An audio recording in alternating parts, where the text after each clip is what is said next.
നമസ്കാരം. ഇന്ന് കേരളത്തിലെ ഒരു കൊച്ചു ദ്വീപ് ഏറെ സന്തോഷത്തിലാണ്. ലോകം മുഴുവൻ കീഴടക്കിയ സന്തോഷമാണ് അവിടെയുള്ള ജനങ്ങൾക്കുള്ളത്. കുഞ്ഞു കുട്ടികൾ മുതൽ വൃദ്ധരായ ആളുകൾ വരെ ആ സന്തോഷത്താൽ അവർ നൃത്തം ചെയ്യുകയാണ്. അതിൻ്റെ ദൃശ്യമാണ് നമ്മൾ തുടക്കത്തിൽ കൊടുത്തിട്ടുള്ളത്. നമുക്കറിയാം, ഒരു ദ്വീപ് വർഷങ്ങളായിട്ട് അവർ അനുഭവിച്ച കഷ്ടപ്പാടുകൾ, ത്യാഗങ്ങൾ, എത്ര മരണങ്ങളാണ് നടന്നിരിക്കുന്നത് അറിയാമോ? കൃത്യമായിട്ട് രോഗികളെ ഹോസ്പിറ്റലിൽ എത്തിക്കാത്തതിൻ്റെ പേരിൽ ഏകദേശം 100ഓളം മരണങ്ങൾ ഈ അടുത്ത കാലത്തായിട്ട് അവിടെ നടന്നു എന്നുള്ളതാണ് സത്യം.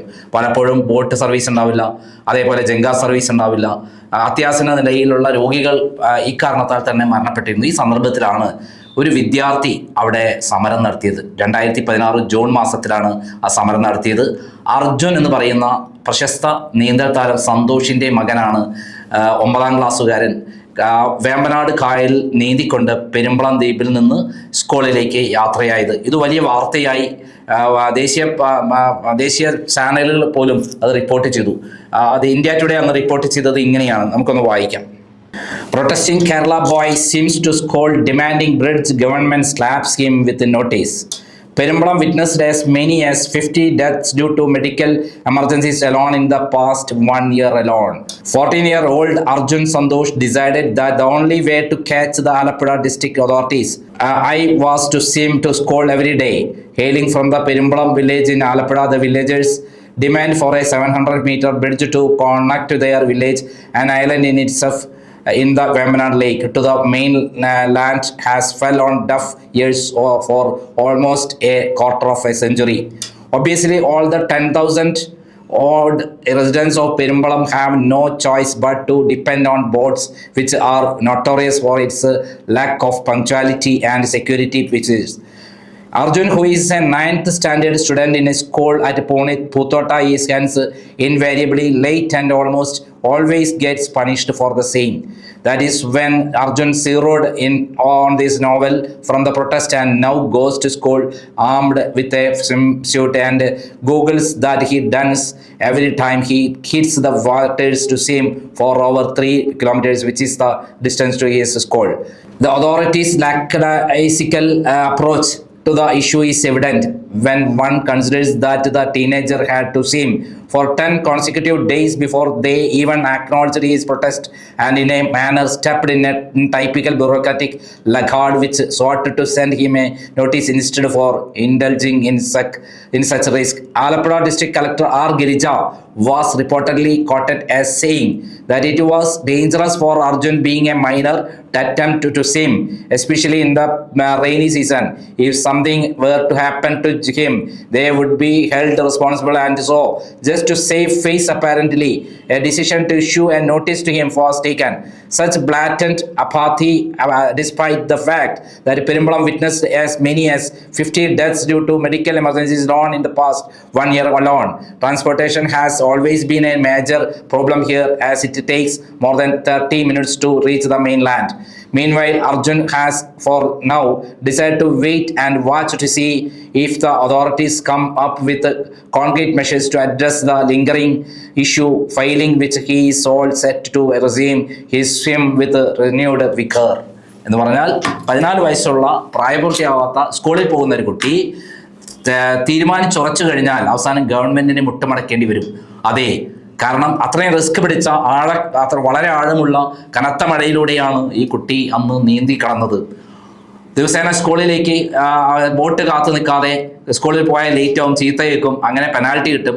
പകരം ആ കുട്ടി നിശ്ചയിച്ചു, എനിക്ക് മാത്രമല്ല ഇവിടെ 12,000-ഓളം വരുന്ന ജനങ്ങൾക്ക് ഇവിടെ ബോട്ട് കിട്ടിയേ പറ്റൂ, ഇവിടെ പാലം പണിഞ്ഞേ പറ്റൂ, ഞങ്ങൾക്കും അവകാശമുണ്ട്, ഞങ്ങളെ ഇതിൽ കാര്യത്തിൽ ഇനി എന്തെങ്കിലും വിട്ടുവീഴ്ച ചെയ്താൽ ഞാൻ മരിക്കുകയാണെങ്കിൽ മരിക്കട്ടെ, ഞാൻ ഇങ്ങനെ പോകൂ എന്ന് നിശ്ചയിച്ചുകൊണ്ട് ആ കുട്ടി ദിവസേന നീന്തി തുടങ്ങിയോടെ, വേമ്പനാട് കായലിൽ നീന്തി തുടങ്ങിയതോടെ അവസാനം ഗവൺമെന്റ് മുട്ടുമടക്കി വന്നു. അവിടുത്തെ കളക്ടർ ഓടി വന്നു, ഗിരിജ എന്ന് പറയുന്ന കളക്ടർ ഓടി വന്നു. ഇന്ത്യയിലെ എല്ലാ ചാനലുകളും ഇത് റിപ്പോർട്ട് ചെയ്തു. അവസാനം ഒരു വാക്ക് കൊടുത്തു. ആ വാക്ക് അർജുൻ സംസാരിക്കുന്നത് കേട്ടു നോക്കൂ. നമസ്കാരം. നമസ്കാരം. ഈ പെരുമ്പളത്ത് ഇന്നലെ വലിയ ചടങ്ങൊക്കെ നടന്നല്ലോ, ഉദ്ഘാടന ചടങ്ങ് പാലത്തിന്റെ. അപ്പൊ പാലത്തിന് വേണ്ടി സമരം നടത്തിയ അർജുനെ വിളിച്ചോ ഫംഗ്ഷനിലേക്ക്? ഇല്ല, വിളിച്ചിട്ടില്ലല്ലോ. ഇല്ല. നമ്മളെ വിളിക്കുകയോ ഇങ്ങനെ ഒരു കാര്യം അറിയിക്കുകയോ ചെയ്തില്ല. ഇല്ല ഇല്ല, ഒന്നും അറിയിച്ചിട്ടില്ല. 2016 നീ സ്കൂളിലേക്ക് പോകുമ്പം കയലിൽ ചാടി നീന്തി സമരം നടത്തിയത്? അതെ അതെ, 2016 ജൂൺ 1 മുതല്. എത്ര ദിവസമായിരുന്നു ഉണ്ടായിരുന്നത്? അത് 10 ദിവസമാണ് ചെയ്തത്. ഉം. അപ്പോ അതിനുശേഷം 10ാമത്തെ ദിവസമാണ് ഉം. നിർത്താൻ പറഞ്ഞത്. നിർത്താൻ ആരാ പറഞ്ഞ? അത് കളക്ടറും അവരൊക്കെ കൂടി യോഗം കൂടിയിട്ട് പാലത്തിന്റെ പ്രപ്പോസൽ തയ്യാറാക്കി. അപ്പോ ആ പ്രപ്പോസൽ തയ്യാറാക്കിയതോടുകൂടി അവര് നിർത്താനായിട്ട് ആവശ്യപ്പെട്ടു. അപ്പൊ അങ്ങനെയാണ് നമ്മള് സമരം അവിടെ നിർത്തിവെച്ചത്. അവര് പാലം എത്ര സമയം കൊണ്ട് വരും എന്ന് ഉറപ്പ് നൽകിയിരുന്നു? പ്രപ്പോസൽ റെഡി ആയിട്ടുണ്ട്. അപ്പോ സമരം നിർത്തിവെക്കണമെന്ന് ആവശ്യപ്പെട്ടു. അല്ല, പാലം നിർമ്മിക്കുന്ന അവര് പറഞ്ഞില്ലേ? നിർമ്മിക്കുമെന്ന് പറഞ്ഞു. അല്ല, നിർമ്മിക്കും. അന്ന് സമരം നടത്തിയപ്പോൾ നമ്മൾ സമരം പിൻവലിക്കാൻ കാരണം ഒരു ഉറപ്പ് കിട്ടിയതിന്റെ അടിസ്ഥാനത്തിലല്ലേ? പാലം നിർമ്മിക്കും, അതിനുള്ള പ്രപ്പോസൽ എല്ലാം റെഡി ആയിട്ടുണ്ട് എന്ന് പറഞ്ഞിട്ടല്ലേ? അതെ അതെ അതെ. അങ്ങനെ ഒരു ഉറപ്പില്ലാതെ അല്ലല്ലോ, ഉറപ്പ് നൽകി പാലം വരും, അതിന് പ്രപ്പോസലായി, അങ്ങനെ ഉറപ്പ് കിട്ടിയതിന്റെ അടിസ്ഥാനത്തിലല്ലേ സമരം നിർത്തിവെച്ച്? അതെ അതെ, ഉറപ്പ് നൽകിയതിന്റെ അടിസ്ഥാനത്തിലാണെന്ന് സമരം നിർത്തിവെച്ചത്. എന്നിട്ട് യഥാർത്ഥത്തിൽ നമ്മളുടെ സമരമാണ് ആ പാലം വരുത്തിയതിന് കാരണം അല്ലേ? അതിപ്പോ ആ സമയത്തും പാലത്തിന് വേണ്ടിയിട്ട് ഇതേപോലെ കാര്യങ്ങളൊക്കെ നടക്കുന്നുണ്ട് എന്ന് പറയാനുണ്ടായിരുന്നു. പക്ഷെ ഏറ്റവും അധികം ജനശ്രദ്ധ ആകർഷിച്ച ഇന്ത്യ ടുഡേ അടക്കമുള്ള ദേശീയ മാധ്യമങ്ങളടക്കം റിപ്പോർട്ട് ചെയ്തൊരു സമരമായിരുന്നു നമ്മുടേത്. അതെ അതെ അതെ. ആ സമരം വലിയ ന്യൂസ് മീറ്റും കേരളത്തിലെ എല്ലാ പത്രങ്ങളും ചാനലുകളും അത് വലിയ വാർത്തയാവുകയും വലിയ ഇഷ്യൂ ആവുകയും ചെയ്തതിന്റെ അടിസ്ഥാനത്തിലാണ് അത് കളക്ടറൊക്കെ ഇടപെട്ടത്. അതെ അതെ അതെ. അങ്ങനെയാണ് പാലം വരുന്ന ഉറപ്പ് നൽകിയിട്ട് പ്രപ്പോസലൊക്കെ കാണിക്കുകയും അങ്ങനെയാണ് സമരം അവസാനിപ്പിച്ചത്. അതെ അതെ. പക്ഷെ അതിനുശേഷം പാലം നിർമ്മാണം കഴിഞ്ഞാൽ നമ്മളെ അങ്ങോട്ട് ക്ഷണിക്കാന്ന് പറയുന്നൊരു സാധനം ഉണ്ടായില്ല. ഇല്ല, അങ്ങനെ ഇതുവരെ ഒന്നും അറിയിച്ചിട്ടില്ല. ഇന്നലെ മുഖ്യമന്ത്രി വന്നിട്ട് പാലം പറഞ്ഞോളൂ.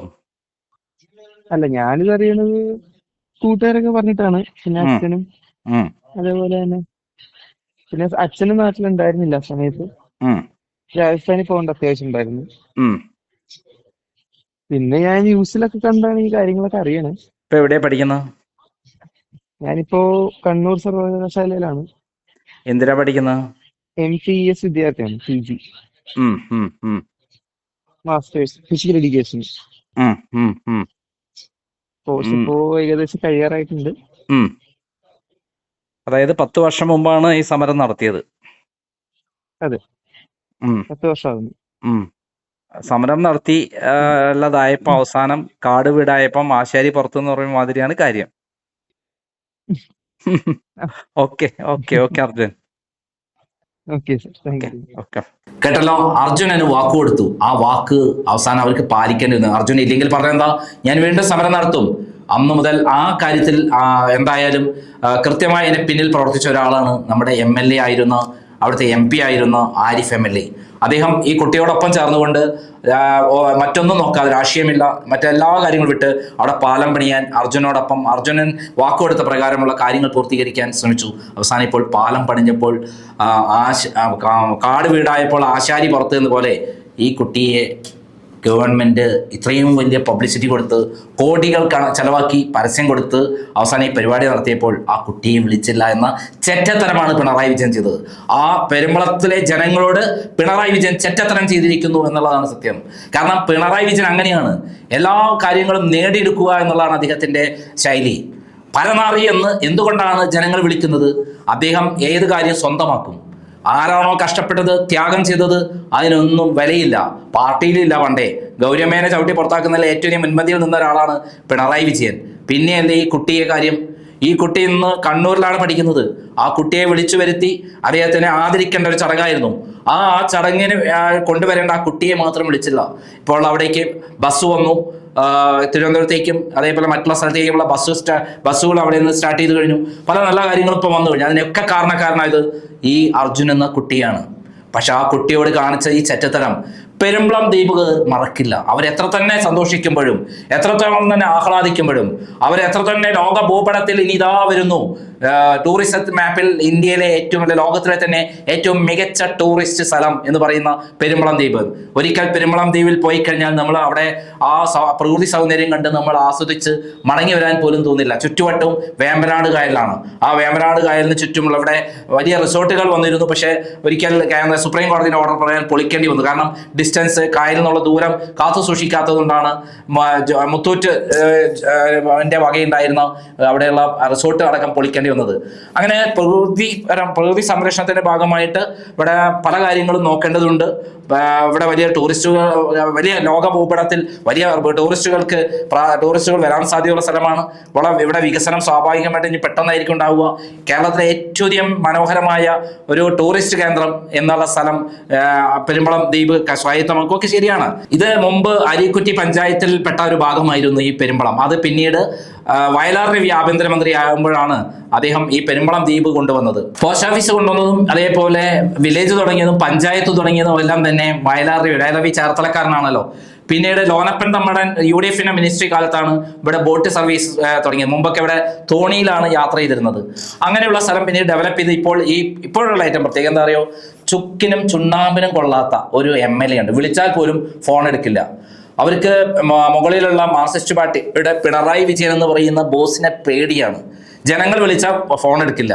എന്തെങ്കിലും അബദ്ധം പറഞ്ഞു പോയാലോ എന്നുള്ള പേടിയാണ്. ജനങ്ങളുമായി യാതൊരു ബന്ധവുമില്ലാതെ പാട്ടും പാടി നടക്കുന്ന ഒരു MLA ആണ്. ഇന്നലെ സത്യത്തിൽ അവിടെ എല്ലാ തരത്തിലും ഈ അർജുനെ ആദരിക്കുമ്പോൾ തന്നെ അവിടെ ഇതിനു വേണ്ടി പിന്നിൽ പ്രവർത്തിച്ച ആരിഫ് MLAയെയും അദ്ദേഹത്തിന്റെ കഠിന പ്രയത്നത്തെയും നമ്മൾ ആദരിക്കേണ്ടതായിരുന്നു. അങ്ങനെ ഒരു സംഭവമേ ഉണ്ടായില്ല. അവിടുത്തെ ജനങ്ങൾ ആഘോഷ തിമിർപ്പിലാണെങ്കിലും അവരുടെ ഉള്ളിലുള്ള ഈ ദുഃഖം അവർ ഒരിക്കലും മറക്കില്ല എന്നുള്ളതാണ് സത്യം. അതോടൊപ്പം തന്നെ അതായത് ഈ അർജുൻ എന്ന വിദ്യാർത്ഥിയെ ഇപ്പോൾ അദ്ദേഹം 24 വയസ്സായി. അദ്ദേഹം കണ്ണൂരിൽ പഠിക്കുകയാണ്, MPhil പഠിക്കുകയാണ്, ഫിസിക്കൽ എഡ്യൂക്കേഷനിൽ പഠിക്കുകയാണ്. നാളെ പ്രൊഫസറൊക്കെ ആയി വരാൻ സാധ്യതയുള്ള ഒരാളാണ്. ഈ രംഗത്ത് തന്നെ മുതൽക്കൂട്ടാണ്. അദ്ദേഹം 36 കിലോമീറ്റർ വേമ്പനാട് കായലിൽ നീന്തി റെക്കോർഡ് സ്ഥാപിച്ചുള്ള ഒരു കുട്ടിയാണ്. അദ്ദേഹത്തിന്റെ പിതാവ് കേട്ടെ വലിയ റെക്കോർഡുകൾ കയ്യും കാലും കെട്ടി നീന്തൽ നടത്തിയിട്ട് 100 കിലോമീറ്റർ വരെ നീന്തിയിട്ടുള്ള ഒരാളാണ്. അങ്ങനെയുള്ള അംഗീകരിക്കപ്പെടേണ്ട, സമൂഹം അംഗീകരിക്കേണ്ട, സർക്കാർ അംഗീകരിക്കേണ്ട, ലോകം അംഗീകരിക്കേണ്ട അവരെ മാറ്റി നിർത്തിക്കൊണ്ട് കാണിച്ച പിണറായി വിജയന്റെ പുതിയൊരു നാടകം കൂടി അരങ്ങേറുകയാണ്. ആ നാടിന് വേണ്ടി ഇത്രയധികം കഷ്ടപ്പാടും ത്യാഗവും സഹിച്ചുള്ള മറ്റൊരാളാണ് നമ്മുടെ MLA ആയിരുന്ന MP ആയിരുന്ന ആരിഫ്. അദ്ദേഹത്തിന് ഇപ്രാവശ്യം അരൂരിൽ മത്സരിക്കാൻ സീറ്റ് നൽകിയില്ല എന്നുള്ളതാണ് സത്യം. കാരണം പിണറായി വിജയന്റെ ഏറാം മൂളികളായി നിൽക്കുന്ന ഒന്നിനും കൊള്ളാത്ത MLAമാരാണ് പിണറായി വിജയന് വേണ്ടത്. ഈ പാലം പണിയുന്നതിൽ നിർണായക പങ്കുവഹിച്ച ആർക്കാണ് അവിടെ സീറ്റ് കൊടുക്കേണ്ടത്? ഇത്തവണ സീറ്റ് കൊടുക്കേണ്ടത് ആരിഫ് MLA ആണ്. ആരിഫ് MLA ഞാൻ വിളിച്ചപ്പോൾ അദ്ദേഹം എന്നോട് പറഞ്ഞു, ഞാൻ ഈ കാര്യത്തിൽ മറുപടി പറയാൻ തയ്യാറല്ല. മാന്യമായ രൂപത്തിലുള്ള പെരുമാറ്റമാണ് അദ്ദേഹം കാഴ്ചവെച്ചതെങ്കിൽ നമ്മുടെ ദലീമ ജോജോ ഫോൺ പോലും കട്ട് ചെയ്ത് വെച്ചിട്ടുണ്ട്, റിജക്റ്റ് ചെയ്യാണ്. കാരണം അവിടെ മുമ്പ് ഒരു പ്രശ്നത്തിൽ ഞാൻ ഇടപെട്ടിരുന്നു. ആ ഇടപെട്ടപ്പോൾ അവർ ആ കാര്യത്തിൽ അന്ന് വിഡ്ഢിത്തരങ്ങൾ വിളിച്ചു പറഞ്ഞിരുന്നു. അത് പുറത്തു വന്നതോട് കൂടിയിട്ട് എന്ത് ചെയ്തു, എൻ്റെ ഫോൺ കട്ട് ചെയ്ത് വെച്ചു. കാരണം എൻ്റെ ബ്ലോക്ക് ചെയ്ത് വെച്ചു. ഇപ്പോൾ അവരെ ഈ കാര്യത്തിന് വിളിച്ചപ്പോൾ അവർ ഫോൺ ബ്ലോക്ക് ചെയ്ത് വെച്ചിരിക്കുകയാണെന്ന് മനസ്സിലായി. കാരണം നാടിനും ഒരു ആവശ്യവുമില്ലാത്ത പാട്ടുപാടി നടക്കാൻ മാത്രം യോഗ്യതയുള്ള അവർ എന്തിനാണ് പിടിച്ചിട്ട് അവിടുത്തെ ഒരു MLA ആക്കിയെന്ന് നാട്ടുകാർക്ക് പോലും അറിയില്ല. അവിടെ നാടിന് വേണ്ടി പ്രവർത്തിക്കുന്ന ഒരു MLA ഉണ്ടായിരുന്ന ആള്, അത്രയും ആത്മാർത്ഥമായി പ്രവർത്തിച്ച ഒരാള് അവിടെ ഉള്ളപ്പോൾ എന്തിനാണ് ഈ ദലീമ ജോജോനെ വോട്ട് പിടിക്കാൻ, അതായത് ക്രിസ്ത്യൻ വോട്ട് കിട്ടണം. ഇതാണ് മാർക്സിസ്റ്റ് പാർട്ടി പഴയ മാതിരിയല്ല. ക്രിസ്ത്യൻ വോട്ട് എങ്ങനെ ഇങ്ങോട്ട് പിടിച്ചെടുക്കാം, അപ്പൊ അതുവഴി എങ്ങനെ വിജയം ഉണ്ടാക്കാം, അതൊക്കെ ആലോചിച്ചിട്ടാണ് ദലീമ ജോജോനെ, ഒന്നിനും കൊള്ളാത്ത ദലീമ ജോജോനെ അവിടെ കൊണ്ടു നിർത്തിയത്. ആ പ്രദേശം മുഴുവൻ അവിടെ ബൈപ്പാസുള്ള റോഡൊക്കെ പല അപകടങ്ങൾ ഉണ്ടായപ്പോൾ പോലും ഈ MLA അവിടെ എവിടെയും കണ്ടുണ്ടായിരുന്നില്ല. നമുക്കറിയാം ഈ പെരുമ്പളം ദ്വീപിൽ നിന്ന് നാഷണൽ ഹൈവേ അരൂർ മുതൽ തുടങ്ങി ചേർത്തല വരെയുള്ള റൂട്ട് വളരെ അപകടം പിടിച്ച റൂട്ടാണ്. അവിടേക്ക് മുകളിലൂടെ മേൽപ്പാലം ഉണ്ടാക്കുന്ന സന്ദർഭത്തിൽ താഴേക്കൂടെയുള്ള യാത്ര സുഗമമാക്കേണ്ടത്. എന്നാൽ ഇവിടെ വാഹനങ്ങൾ മണിക്കൂറോളമാണ് കാത്തു നിന്ന് യാത്ര ചെയ്യേണ്ടി വന്നത്. അത്തരമൊരു സന്ദർഭത്തിൽ അവിടെ ഉണ്ടാവുന്ന വലിയ അപകടം, ഒരാൾ മരിക്കുകയൊക്കെ ചെയ്തതാണ് ഈ അടുത്ത കാലത്ത്. അവിടെ തിരിഞ്ഞു നോക്കാത്തൊരു MLA ആണ്. ആ നാട്ടിലെ ഒരു പ്രശ്നവും അറിയില്ല, അവർക്ക് ഈ ചുക്കും ചുണ്ണാമ്പും അറിയില്ല എന്ന് അവിടുത്തെ നാട്ടുകാർ പറഞ്ഞുകൊണ്ടിരിക്കുകയാണ്. അവരെയാണ് വീണ്ടും അവിടെ MLA ആയി മത്സരിപ്പിക്കാൻ വേണ്ടി പിണറായി വിജയൻ കൊണ്ടുവരുന്നത്. കാരണം തിരുവനന്തപുരത്ത് ചെന്നാൽ പിണറായി വിജയൻ പറയുന്നിടത്ത് ഒപ്പിട്ട് കൊടുക്കുന്ന ഒരു പണി മാത്രമാണ് അവർക്ക് ചെയ്യാറുള്ളത്. അതേസമയത്ത് ആ നാടിന് വേണ്ടി, ആ നാടിനെ പ്രശ്നങ്ങൾ പഠിച്ച് പരിഹാരം ഉണ്ടാക്കാൻ നടത്തിയിട്ടുള്ള നമ്മുടെ ആരിഫ് MLA ഇപ്പോൾ ഔട്ടാണ്. അത് അവിടുത്തെ CPM അണികളിൽ വലിയ തോതിലുള്ള പ്രതിഷേധമുണ്ടെന്നുള്ള വിവരമാണ് ഞാൻ മനസ്സിലാക്കിയത്. കാരണം ആ നാട്ടിലെ CPM-ഉമായിട്ട് വലിയ ബന്ധമുള്ള ഒരാളാണ് ഞാൻ.